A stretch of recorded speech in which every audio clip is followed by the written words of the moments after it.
नमस्कार दोस्तों, स्वागत है आपका आपके अपने चैनल महाविद्या एकेडमी में। हम यूपी ट्रिपल एससी मुख्य सेविका के लिए प्रैक्टिस सेट की सीरीज़ देख रहे हैं, जिसका ये प्रैक्टिस सेट नंबर 5 आपका चल रहा है, जिसके 2 पार्ट आ चुके हैं। ये प्रैक्टिस सेट नंबर 5 का तीसरा पार्ट है। तो आज का पहला क्वेश्चन है, शिशुओं की क्रीपर आयु कब से कब तक मानी जाती है। ठीक है, तो इसका ऑप्शन ए है 8 से 9 महीने, 2 से 4 महीने, जन्म से 4 महीने या 2 से 4 वर्ष। तो इसका आंसर क्या है? देखिए, जो शिशुओं की क्रीपर आयु है वो ऑप्शन नंबर बी 2 से 4 महीने तक मानी जाती है। नेक्स्ट देखिए, नेक्स्ट है आपका, नवजात शिशु की जन्म के समय औसत ऊंचाई होती है 17 से 21 इंच, 19 से 24 इंच, 11 से 17 इंच या 27 से 29 इंच। तो जब बच्चे का जन्म होता है उस समय उसकी ऊंचाई कितनी होती है? औसत ऊंचाई वो होती है आपका ऑप्शन नंबर बी 17 से 21 इंच। नेक्स्ट देखिए, जब संक्रामक रोग एक समय में एक सीमित क्षेत्र में फैला हो तो कहलाता है महामारी, विश्वमारी, स्थानिक या विकीर्ण। देखिए, अगर कोई संक्रामक रोग है वो किसी एक निश्चित क्षेत्र में ही फैला है तो उसको स्थानिक कहते हैं। ठीक है, लेकिन अगर वो धीरे धीरे करके एक बहुत बड़े हिस्से में फैल जाता है तो वो महामारी का रूप ले लेता है, और अगर वो विश्व के कई हिस्सों में फैल जाता है तो वो विश्वमारी का रूप ले लेता है। ठीक है, जैसे जो आपका कोरोना था वो महामारी और विश्वमारी दोनों ही था। लेकिन इसका आंसर आपका क्या होगा? इसका आंसर होगा आपका सी, स्थानिक। नेक्स्ट देखिए, जीविकोपार्जन के साधन और आभूषण आदि स्त्री धन है, यह कथन है कौटिल्य का, हेनरी मैन का, व्यास का या इनमें से कोई नहीं। तो ये किसका है? ये आपका कथन है option number B, Henry Maine का। नेक्स्ट देखिए, सन 1929 में किस समाज सुधारक के प्रयत्नों से बाल विवाह निरोधक अधिनियम पारित हुआ? राजा राम मोहन राय, ईश्वर चंद्र विद्यासागर, हरविलास शारदा या इनमें से कोई नहीं। तो कौन था वो? देखिए, ये थे आपके option number C, Harbilas Sharda.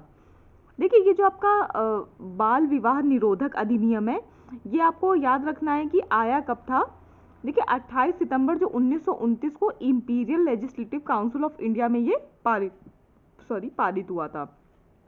ये कब पारित हुआ था ये जरूर याद रखिएगा, डेट याद रखिएगा, 28 सितंबर 1929, 28 सितंबर 1929 को बाल विवाह निरोधक अधिनियम पारित हुआ था। नेक्स्ट देखिए,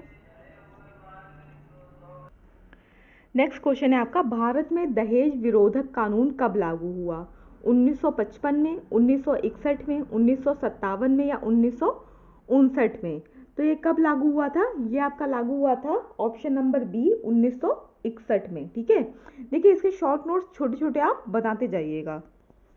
नेक्स्ट देखिए, मृत प्रसव पद का इस्तेमाल गर्भावस्था के किस सप्ताह के बाद किया जाता है? 28वें सप्ताह के बाद, 20वें सप्ताह के बाद, 30वें सप्ताह के बाद या 36 सप्ताह के बाद?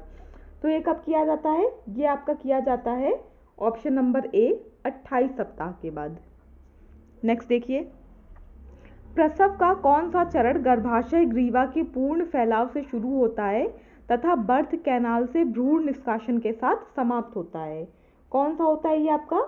ये आपका होता है चौथा चरण, पहला चरण, दूसरा चरण या तीसरा चरण। तो ये है आपका ऑप्शन नंबर सी, दूसरा चरण। ठीक है, नेक्स्ट देखिए, मनुष्य के शारीरिक आयामों को मापने के लिए काम में आने वाली तकनीक है।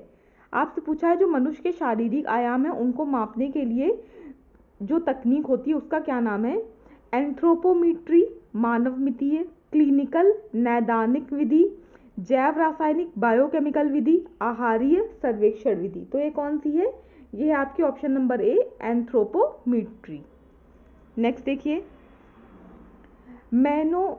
मेयोनेज में डैश पायसीकारक का प्रयोग होता है? मायोग्लोबिन, सेल्यूलोज, सोया प्रोटीन या लेसिथिन? तो ये किस में होता है? ये होता है आपका ऑप्शन नंबर डी, लेसिथिन में। नेक्स्ट देखिए, नेक्स्ट क्वेश्चन है आपका, वह तरल जिसके घोल में पदार्थ होता है किस रूप में जाना जाता है? विलेय, विलायक, पारगम्यता या अर्धपारगम्य? तो वो क्या होता है? वो है आपका ऑप्शन नंबर ए, विलेय, ठीक है। नेक्स्ट देखिए, दालों में प्रोटीन की मात्रा होती है 10 से 15%, 20 से 25%, 25 से 40% या 5 से 10%। तो दालों में कितनी प्रोटीन की मात्रा होती है? दालों में जो प्रोटीन की मात्रा है वो होती है 20 से 25%, ठीक है। देखिए, जो भारत में जो मुख्यतः मूंग, मसूर, उड़द, चना, लोबिया, चावल, अरहर, मोठ आदि दालों का प्रयोग किया जाता है। और जो दालें हैं ये प्रोटीन का सबसे अच्छा स्रोत मानी जाती हैं, ठीक है। अनाजों की अपेक्षा दालों में अधिक लाइसिन और थ्रियोनिन पाए जाते हैं। नेक्स्ट देखिए, रसाकर्षण का सिद्धांत संरक्षित करने के लिए उपर्युक्त किया जाता है। जैम, जेली, अचार या उपर्युक्त सभी। तो इसमें से क्या है? देखिए, इसके लिए जैम, जेली और अचार सभी प्रयुक्त किए जाते हैं, ठीक है। तो इसका आंसर हो जाएगा उपर्युक्त सभी। नेक्स्ट देखिए, तीव्र वृद्धि दर मांसपेशियों पर नियंत्रण विशेषता है किसकी? नवजात अवस्था की, शैशवावस्था की, प्रारंभिक बाल्यावस्था की या उत्तर बाल्यावस्था की। तो ये किसकी है? ये है आपका ऑप्शन नंबर बी, शैशवावस्था की, ठीक है। तीव्र वृद्धि दर मांसपेशियों पर जो नियंत्रण है ये शैशवावस्था की आपकी विशेषता है। नेक्स्ट देखिए, निम्नलिखित में से किसमें गाइट्रोजेनिक घटकें नहीं होती हैं? पालक, बंद गोभी, फूल गोभी या शलजम। किसमें होती हैं? ऑप्शन नंबर डी, शलजम में। नेक्स्ट देखिए, गिलफोर्ड के मॉडल के अनुसार मानव बुद्धि को विभाजित किया जा सकता है 60 कारकों में, 120 कारकों में, 180 कारकों में या 220 कारकों में। किसमें किया जा सकता है? ऑप्शन नंबर बी, 120 कारकों में, ठीक है। नेक्स्ट देखिए, निम्नलिखित में से कौन सा भाषा दोष नहीं है? लिस्पिंग, स्टरिंग, स्टैमरिंग या कुइंग। क्या नहीं है इसमें से? तो इसमें आपसे पूछा है कौन सा भाषा का दोष नहीं है। देखिए, इसमें से जो कुइंग है ना, ये भाषा का दोष नहीं है, ठीक है। देखिए, यदि बालक अपने स्वर तंत्रों पर नियंत्रण नहीं रख पाता है तो इसी को क्या कहते हैं? इसी को भाषा दोष कहते हैं। और भाषा दोष मुख्यतः दो प्रकार के होते हैं, एक होता है ध्वनि परिवर्तन और एक होता है अस्पष्ट उच्चारण। देखिए, भाषा दोष के अंतर्गत लिस्पिंग, स्टरिंग या स्टैमरिंग को शामिल किया जाता है।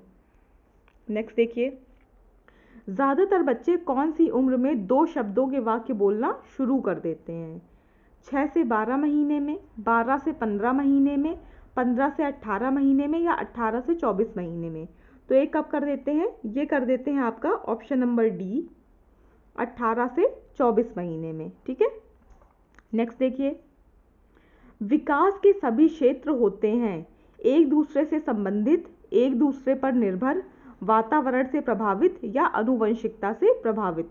जो विकास के सभी क्षेत्र हैं, ये आपसे पूछा है किससे संबंधित होते हैं, ठीक है। तो ये किससे संबंधित है आपके? ये आपके सभी संबंधित होते हैं, ऑप्शन नंबर ए, एक दूसरे से संबंधित होते हैं, ठीक है। देखिए भाई, जो आपके जो डेवलपमेंट है ये किसी एक अकेले क्षेत्र में नहीं हो सकता, ये बल्कि कई क्षेत्रों के सहयोग से जो विकास है वो होता है, ठीक है। मान लीजिए, जैसे एक एग्जाम्पल लीजिए, अगर आपको किसी चीज़ का विकास करना है ना, मान लीजिए आपको एक सड़क ही बनानी है, तो सड़क का अकेले विकास तब तक नहीं हो सकता जब तक कहीं पर सीमेंट ना लगी हो, कहीं पर आपकी जो अलग अलग जो ये जो निर्माण के लिए जो जिन वस्तुओं की आवश्यकता होती है, ठीक है, जो मशीनें हैं, रोलर है, जेसीबी है, जब इनका अलग विकास हुआ होगा तो क्या है, एक रोड बनने के लिए भी एक जो मशीन है वो अलग बन रही होगी, जो सीमेंट है वो अलग बन रही होगी, जो उसको बनाने के लिए जिस व्हीकलों का यूज़ होता है वो अलग बन रहे होते हैं, और जो लोग, जो वर्कर उनको बनाते हैं, उन्होंने वो चीज़ें कहीं और सीखी होती। तो जब इन सारे क्षेत्रों का विकास हुआ तभी क्या बन पाई? रोड बन पाई, ठीक है। तो इससे क्या समझ में आता है? जो विकास है, विकास के जो सभी क्षेत्र हैं वो एक दूसरे से किसी ना किसी तरह संबंधित होते हैं। नेक्स्ट देखिए, हेपेटाइटिस बी वैक्सीन की तीसरी खुराक देनी चाहिए पहली खुराक के 2 माह बाद, पहली खुराक के 3 माह बाद, पहली खुराक के 5 माह बाद या पहली खुराक के 6 माह बाद। तो ये कब देनी चाहिए? ये देनी चाहिए आपके ऑप्शन नंबर डी, पहली खुराक के 6 माह बाद। नेक्स्ट देखिए, इम्यूनोग्लोबुलिन नेग्लोबुलिन जो शिशुओं में एलर्जी के लिए उत्तरदायी है, इनमें से क्या है? IgM, IgE, IgG या IgD? तो ये क्या है? ये है इसमें ऑप्शन नंबर बी, IgE। ठीक है, नेक्स्ट देखिए। नेक्स्ट क्वेश्चन है आपका, 5 वर्ष के बालक कागज को कैंची से एक सीधी रेखा में काटने योग्य होते हैं। यह कौशल है: 1 स्थूल क्रियात्मक कौशल, सूक्ष्म क्रियात्मक कौशल, तकनीकी कौशल या उपर्युक्त में से कोई नहीं। तो ये कौन सा है? ये है आपका ऑप्शन नंबर बी, सूक्ष्म क्रियात्मक कौशल। ठीक है, देखिए जो 5 वर्ष का बालक है, कागज वो इस लायक हो जाता है कि वो कैंची से कागज को सीधी रेखा में काट सके। ये किसका उदाहरण है? ये आपका है सूक्ष्म क्रियात्मक कौशल का। ठीक है, नेक्स्ट देखिए। ईर्ष्या एक भावना है, कैसी? जन्मजात, अतिरिक्त, सकारात्मक या नकारात्मक? तो देखिए जो आपकी ईर्ष्या है भाई, जो ज्वेलसी है, ये तो हर अर्थ में नकारात्मक है ना। ठीक है, ईर्ष्या किसी भी प्रकार से एक सकारात्मक भावना ये या एक अच्छे सेंस में इसको नहीं लिया जा सकता है। नेक्स्ट देखिए। शिशु मृत्यु दर की गणना की जाती है जन्म लेने वाले प्रति 100 शिशुओं के आधार पर, जन्म लेने वाले प्रति 1000 शिशुओं के आधार पर, विभिन्न रोगों के संक्रमण के आधार पर, जन्म एवं मृत्यु संख्या के अंतर के आधार पर। तो इसमें क्या है? इसमें है आपका ऑप्शन नंबर बी, जन्म लेने वाले प्रति 1000 शिशुओं के आधार पर। देखिए शिशु मृत्यु दर की गणना कैसे की जाती है? मान लीजिए किसी एक फिक्स जो 1000 बच्चे मान लीजिए पैदा हुए हैं, उनमें से 1 साल के अंतर्गत जितने बच्चों की मृत्यु हो जाती है, वही क्या है? शिशु मृत्यु दर है या बाल मृत्यु दर है। नेक्स्ट देखिए, आज का लास्ट क्वेश्चन है, बालक के जन्म के पश्चात पहला माँ का दूध जो शिशु उन्मुक्ति देता है वह है सीरम, कोलेस्ट्रॉल या ऑक्सीटोसिन? तो वो कौन सा है? यह है आपका ऑप्शन नंबर बी, कोलेस्ट्रम। ठीक है, तो बालक के जन्म के पश्चात जो माँ का पहला दूध है जो शिशु को उन्मुक्ति देता है, उसको कोलेस्ट्रम कहते हैं। तो आज के वीडियो में इतना ही। वीडियो को कंप्लीट देखिएगा, 1 से 2 बार रिवीजन करके शॉर्ट नोट्स ज़रूर बनाइएगा। ठीक है, वीडियो देखने के लिए thank you so much. Like, share और सब्सक्राइब करना मत भूलिएगा। Thank you.